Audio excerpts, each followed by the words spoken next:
ഈശോ മിശിഹായിക്ക് സ്തുതിയായിരിക്കട്ടെ. ഒക്ടോബർ 7 തിങ്കൾ. പരിശുദ്ധ കുർബാന മധ്യേ നമ്മൾ വായിക്കുന്ന സുവിശേഷ ഭാഗം വിശുദ്ധ ലൂക്കായുടെ സുവിശേഷം 21 അധ്യായം 7 മുതൽ 19 വരെയുള്ള വാക്യങ്ങൾ. ലൂക്കായുടെ സുവിശേഷം 21 അധ്യായം 7 മുതൽ 19 വരെയുള്ള വാക്യങ്ങൾ. ബൈബിൾ എടുക്കാം, എന്നോടൊപ്പം ഒരുമിച്ച് ഈ ധ്യാനത്തിൽ പങ്കെടുക്കാം. ബ്ലസ് 364 മറ്റൊരു എപ്പിസോഡിലേക്ക് ഞാൻ നിങ്ങളോട് പറഞ്ഞായിരുന്നു, ഈ ദിവസങ്ങളിൽ കഴിവതും ബ്ലസ് മുടങ്ങാതെ നിങ്ങളിലേക്ക് എത്താൻ നിങ്ങൾ പ്രാർത്ഥിക്കണം. കാനഡയിലാണെന്ന് പറഞ്ഞു. ചിലരൊക്കെ ഷെഡ്യൂൾ ചോദിച്ചായിരുന്നു, കാനഡയിലെ ധ്യാനങ്ങളുടെ ഷെഡ്യൂള്. ഇപ്പോൾ ധ്യാനിപ്പിച്ചുകൊണ്ടിരിക്കുന്നത് മോൺട്രിയലാണ്, ക്യൂബക് പ്രൊവിൻസിൽ മോൺട്രിയലാണ് ധ്യാനിപ്പിച്ചുകൊണ്ടിരിക്കുന്നത്. നിങ്ങളുടെ ആരുടെയെങ്കിലും ഇന്ന് അവിടുത്തെ ധ്യാനം തീരുകയാണ്. അതിനുശേഷം ഇവിടെ നിന്ന് പോകുന്നത് കാൽഗറിയിലേക്കാണ്. ആൽബർട്ട പ്രൊവിൻസിൽ കാൽഗരിയിലാണ് ഇതിന് ശേഷം ധ്യാനങ്ങൾ അടുത്ത വീക്കെൻഡിൽ. അതിനുശേഷം അവിടുന്ന് റജൈന എന്ന സ്ഥലത്തേക്കാണ്. അവിടുന്ന് വാൻകോവർ 3 ദിവസം യുവജനങ്ങൾക്കുള്ള ഒരു ഫെയ്ത്ത് ഫോർമേഷൻ ക്യാമ്പാണ്. അവിടുത്തെ വികാരിയച്ഛൻ അത് ആ രീതിയിൽ നന്നായിട്ട് പ്ലാൻ ചെയ്തിട്ടുണ്ട്, ഒരുക്കിക്കൊണ്ടിരിക്കുകയാണ് അവരെ. യുവജനങ്ങൾക്ക് വിശ്വാസപരമായ കാര്യങ്ങൾ, സംശയങ്ങളുടെ ഉത്തരങ്ങൾ, ആ രീതിയിലാണ് അത് ക്രമീകരിച്ചിരിക്കുന്നത്. ഒടുക്കം ഒണ്ടാരിയോ പ്രൊവിൻസിൽ ഒഷാവയിൽ ധ്യാനിപ്പിച്ച് തിരിച്ചു മടങ്ങുന്നു. അപ്പോൾ നിങ്ങളുടെ ആരുടെയെങ്കിലുമൊക്കെ പ്രിയപ്പെട്ടവരോ ബന്ധുക്കളോ ഒക്കെ ഉണ്ടെങ്കിൽ അവരെ അറിയിക്കുക. കഴിവുള്ള താല്പര്യം പോലെ, സമയം അനുവദിക്കുന്നത് പോലെ വന്നൊരുങ്ങി ധ്യാനിക്കാൻ അവരോട് പറയുക. ഒപ്പം നിങ്ങളുടെ പ്രാർത്ഥനയിൽ ഈ ധ്യാന ശുശ്രൂഷയെ ഓർക്കുകയും ചെയ്യുക. ഒരു കാര്യം കൂടി ഉള്ളത്, നമ്മുടെ ഒരു ഇംഗ്ലീഷ് ചാനൽ തുടങ്ങിയത് നിങ്ങൾ അറിഞ്ഞിട്ടുണ്ടായിരിക്കും. മെല്ലെ തുടങ്ങി വരുന്നേ ഉള്ളൂ. നമ്മൾ ഒക്ടോബർ 1 അത് ഒരു ട്രയൽ റൺ ആരംഭിച്ചിരിക്കുന്നത്. അതിനെക്കുറിച്ച്, അതിൻ്റെ ഉദ്ദേശത്തെക്കുറിച്ചൊക്കെ ഞാൻ ഡീറ്റെയിൽഡായിട്ടൊരു വീഡിയോ പിന്നീട് ചെയ്യുന്നതാണ്. അപ്പോൾ നിങ്ങൾ മനസ്സിലാക്കുക. ദ സിക്കമൂർ എന്ന പേരിൽ ഒരു ഇംഗ്ലീഷ് ചാനലും കൂടെ നമ്മൾ ഫീഡ് മൈ ഷീപ്പിൻ്റെ സിസ്റ്റർ കൺസേൺ ആയിട്ട് ഒരു യൂണിവേഴ്സൽ അപ്പീലിംഗ് ആയിട്ട് അവതരിപ്പിക്കാൻ വേണ്ടിയിട്ട് നമ്മുടെ ടീച്ചിങ്ങുകളൊക്കെ ഇംഗ്ലീഷിൽ പ്രത്യേകിച്ച് അത് കുഞ്ഞുങ്ങളിലേക്കൊക്കെ എത്തിക്കാനായിട്ടൊക്കെ. അപ്പോൾ നിങ്ങളത് കാണുക, അത് ഷെയർ ചെയ്യാൻ പറ്റുന്നവർ ചെയ്യുക, സബ്സ്ക്രൈബ് ചെയ്യാൻ പറ്റുന്നവർ അത് ചെയ്യുക. അതിനെക്കുറിച്ച് ഞാൻ വിശദമായിട്ട് പറയും. ഇപ്പം ഞാൻ അങ്ങ് പറഞ്ഞു വന്ന കൂട്ടത്തിൽ അങ്ങ് പറഞ്ഞു പോയെന്നേ ഉള്ളൂ. ഇപ്പം നമുക്ക് ലൂക്കായുടെ സുവിശേഷം 21 അധ്യായം 7 മുതൽ 19 വരെയുള്ള വാക്യങ്ങൾ ധ്യാനിക്കാം. ക്ലേശങ്ങളുടെ ആരംഭം, പീഡനങ്ങളെക്കുറിച്ച്, വരാനിരിക്കുന്ന പീഡകളെക്കുറിച്ചുള്ള സൂചന ഈശോ നൽകുകയാണ് ഈ ഭാഗത്ത്. അതിൻ്റെ കാരണം, ഇപ്പോൾ ഏലിയാസ് ലീവ മൂശ കാലത്തിലാണ് നമ്മൾ. ഏലിയാസ് ലീവ മൂശ കാലം യുഗാന്ത്യവുമായിട്ട് ബന്ധപ്പെട്ട നമ്മളെ ഒരുക്കുന്ന കാലമാണ്. അപ്പോൾ അതിൻ്റെ ഭാഗമായിട്ടാണ് ഇത്തരത്തിലുള്ള വായനകൾ ഈ ദിവസങ്ങളിലൊക്കെ ആവർത്തിച്ചു വരുന്നതെന്ന് മനസ്സിലാക്കുക. ഇത് വായിക്കുക. ഈ പീഡനങ്ങളുടെ ആ സാഹചര്യങ്ങളൊക്കെ വായിച്ചിട്ട് നമ്മൾ ഗൗരവത്തോടെ എടുക്കേണ്ട 3 കാര്യങ്ങളാണ് ഇന്ന് നമ്മൾ ചിന്തിക്കുന്നത്. ബൈബിൾ എടുക്കണം, പേന എടുക്കണം, അടിവരയിടണം. ഒന്നാമത്തെ കാര്യം 13 വാക്യം. അതായത് യുദ്ധങ്ങളും ഭീകര സംഭവങ്ങളും രക്തച്ചൊരിച്ചിലുകളും ഒക്കെ നിങ്ങൾ കാണും, ഇതെല്ലാം കാണും. ഇതൊന്നും ഇല്ലാത്തൊരു ഉത്തോപ്യൻ ലോകമല്ല കർത്താവ് വാഗ്ദാനം ചെയ്തിരിക്കുന്നത്. രാജ്യം രാജ്യത്തിനെതിരെയായിട്ട്, വ്യക്തിക്കെതിരെയായിട്ടൊക്കെ തിരിയും. വലിയ കലാപവും കലഹവും നിങ്ങൾ കാണും. ഇതെല്ലാം കാണുമെന്ന് കർത്താവ് അന്നേ പറഞ്ഞു വെച്ചിട്ടുണ്ട്. എന്നിട്ട് പറയുകയാണ് 13 വാക്യം, ഇത്തരം പീഡനങ്ങളുടെ നേരത്ത് നമ്മൾ തിരിച്ചറിയേണ്ട 3 കാര്യങ്ങളിൽ ഒന്നാമത്തത് 13 വാക്യം, നിങ്ങൾക്ക് ഇത് സാക്ഷ്യം നൽകുന്നതിനുള്ള അവസരമായിരിക്കും. This is time for testimony. സാക്ഷ്യം നൽകാനുള്ള സമയമാണ്. പ്രിയമുള്ളവരെ, നമ്മുടെ ജീവിതത്തിലെ പീഡനങ്ങളുടെ കാലവും, ഒരു വ്യക്തി, സമൂഹം, സഭ എന്ന നിലയിലൊക്കെ നമ്മൾ പീഡനങ്ങളിലൂടെ, ഞെരുക്കങ്ങളിലൂടെ കടന്നു പോകുന്ന കാലം യഥാർത്ഥത്തിൽ നമുക്ക് സാക്ഷ്യം നൽകാനുള്ള അവസരമാണെന്ന് മനസ്സിലാക്കണം. അത്തരം നേരങ്ങളിലാണ് നമ്മുടെ മാറ്റ് തെളിയുന്നത്. നമ്മുടെ കണ്ടൻറ്റ് ആളുകൾക്ക് മനസ്സിലാകുന്നത്. എല്ലാം സുഖകരമായിട്ട് പോകുമ്പോൾ ദൈവത്തിൽ വിശ്വസിക്കാൻ, സ്തോത്രഗീതം ആലപിക്കാൻ, ആരാധന നടത്താൻ, സ്തുതിപ്പ് നടത്താനൊക്കെ എളുപ്പമാണ്. പക്ഷെ എല്ലാത്തിൻ്റെയും താളം തെറ്റുന്നൊരു കാലം വരും. ചുറ്റുപാടും വിലാപങ്ങളും ഉറവിടികളും ഉയരുന്നൊരു കാലം വരും. നമ്മുടെ ഉള്ളിൽ നിന്ന് പോലും നിലവിളി ഉയരുന്ന കാലം വരും.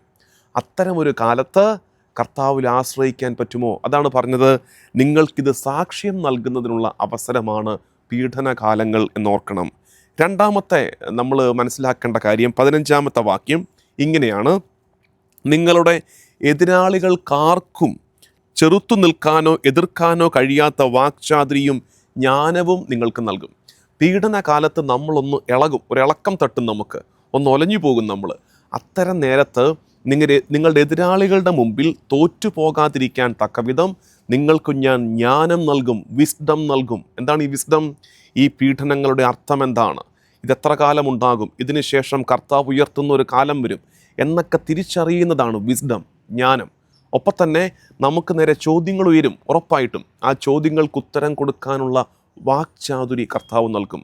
നിങ്ങളുടെ എതിരാളികളുടെ മുമ്പിൽ നിങ്ങളുടെ തല താഴാതെ കർത്താവ് പീഡനകാലത്ത് നിങ്ങളെ ജ്ഞാനം കൊണ്ടും വാക്ചാതുരി കൊണ്ടും പൊതിഞ്ഞു പിടിക്കും. അപ്പോൾ ആരാണ് ഈ പ്രധാനപ്പെട്ട എതിരാളി? സംശയമില്ല, അത് പിശാച്. പിശാചിൻ്റെ മുമ്പിൽ തോറ്റു പോകാതിരിക്കാൻ, അവൻ്റെ പ്രലോഭനങ്ങളുടെ മുമ്പിൽ വശപ്പെട്ടു പോകാതിരിക്കാനുള്ള ജ്ഞാനം കർത്താവ് തരും. യഥാർത്ഥത്തിൽ പീഡനങ്ങളുടെ കാലത്ത് നമ്മൾ പ്രാർത്ഥിക്കേണ്ട പ്രധാനപ്പെട്ട പ്രാർത്ഥനയാണ്, കർത്താവേ, ദേ നിരാശയുടെ ഒരു ഘട്ടം എത്തുകയാണ് ജീവിതത്തിൽ. ഇത്രയും കാലം ഞാൻ പ്രാർത്ഥിച്ചു, ഇത്രയും കാലം ഞാൻ ദൈവഭക്തനായിട്ട് ജീവിച്ചു. ഇന്നിപ്പോഴത്തെ എൻ്റെ ജീവിതത്തിന്, എൻ്റെ ആഗ്രഹങ്ങൾക്ക്, എൻ്റെ സ്വപ്നങ്ങൾക്ക് വിരുദ്ധമായ കാര്യങ്ങൾ സംഭവിക്കുമ്പോൾ എല്ലാം ഇതുവരെ ചൊല്ലിയ പ്രാർത്ഥനകളും ഇതുവരെ ഞാൻ വളർത്തിക്കൊണ്ടുവന്നൊരു വിശ്വാസ ജീവിതവും ഒക്കെ താളം തെറ്റിപ്പോകുന്നു. അത്തരം നേരത്ത് തകർന്നു പോകാതിരിക്കാൻ തക്കവിധം ദൈവിക ജ്ഞാനം, ഡിവൈൻ വിസ്ഡം എനിക്ക് നൽകണേ. ശരിക്കും അത്തരമൊരു ജ്ഞാനം നമുക്ക് ആവശ്യമുണ്ട്. അല്ലെങ്കിൽ ഉണ്ടല്ലോ, നമ്മൾക്ക് എളുപ്പത്തിൽ വഴിതെറ്റിപ്പോകും. അതുകൊണ്ട് ഈശോ പറഞ്ഞിട്ടുണ്ട്, അത്തരം കാലങ്ങളിൽ നിങ്ങളെ വഴിതെറ്റിക്കാനായ ആളുകൾ വരും. വഴിതെറ്റിപ്പോകാതിരിക്കാൻ ദൈവിക ജ്ഞാനം തലയിലുണ്ടാകണം. ചോദ്യം ചോദിക്കുന്നവർക്ക് ഉത്തരം കൊടുക്കാൻ തക്കവിധം വാക്ചാതുരി ഉണ്ടാകണം. പീഡനങ്ങളുടെ കാലത്ത് 2 കാര്യങ്ങൾ മനസ്സിലാക്കേണ്ടത്. ഒന്നാമത്തത് അത്തരം പീഡനകാലങ്ങൾ നിനക്ക് സാക്ഷ്യത്തിനുള്ള അവസരമാണ്, അതൊരു സാധ്യതയുടെ കാലഘട്ടമാണ്. സെക്കൻഡ് തിങ്, അത്തരം കാലത്ത് ദൈവം നിനക്ക് ജ്ഞാനം നൽകും, വാക്ചാതുരി നൽകും. മൂന്നാമത്തെ ആശയം പീഡനങ്ങളുടെ കാലത്ത് നമ്മൾ മനസ്സിലാക്കേണ്ടത്, 18, അതാണ് നമ്മുടെ ട്രസ്റ്റ്, അതാണ് നമ്മുടെ ഹോപ്പ്. ഈ അവസാനത്തെ കാര്യം, ഞെരുക്കങ്ങളും പീഡനങ്ങളും ഉണ്ടാകുമ്പോൾ കണ്ണീര് നിലക്കാതെ പെയ്തിറങ്ങുന്ന കാലത്ത് നമുക്ക് ആശ്വാസത്തിൻ്റെ വാക്ക്, ലൂക്കാ സുവിശേഷം 21 അധ്യായം 18-19 വാക്യം, എങ്കിലും നിങ്ങളുടെ തലമുടി ഇഴ പോലും നശിച്ചു പോവുകയില്ല, പീഡനത്തിലും ഉറച്ചു നിൽക്കുന്നതിലൂടെ നിങ്ങളുടെ ജീവനെ നിങ്ങൾ നേടും. യഥാർത്ഥത്തിൽ നമുക്കുണ്ടാകേണ്ട ആശ്രയം അതാണ്.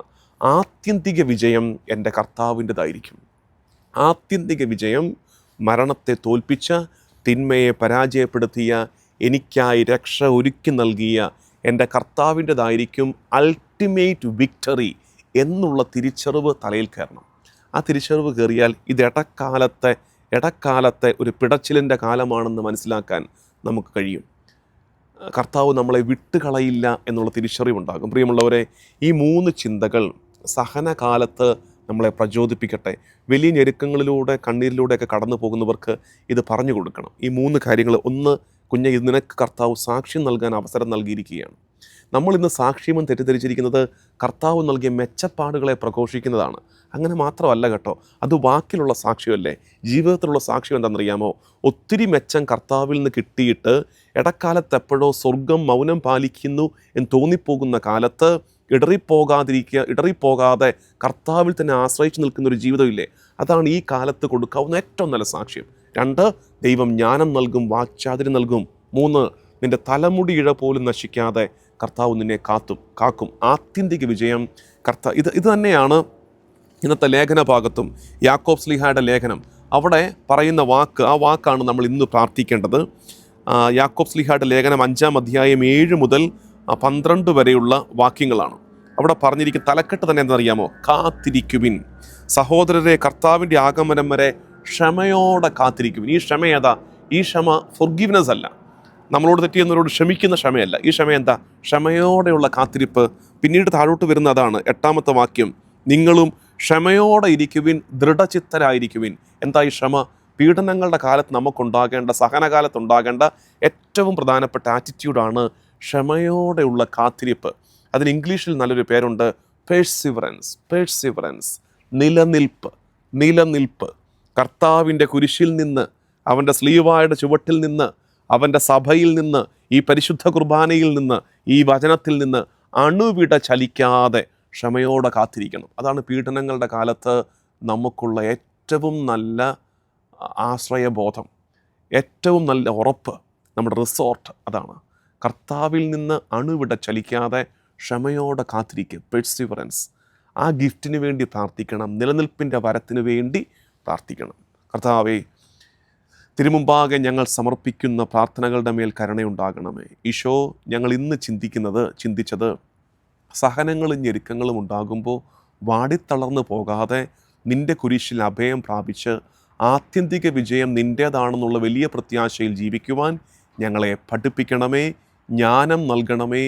ഞങ്ങളുടെ നേരെ ഉയരുന്ന ചോദ്യങ്ങൾക്ക് ഉത്തരം നൽകാൻ തക്കവിധം വാക്ചാതുരി ഞങ്ങൾക്ക് നൽകണമേ.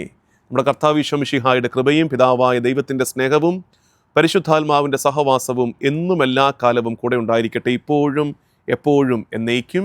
ആമേൻ.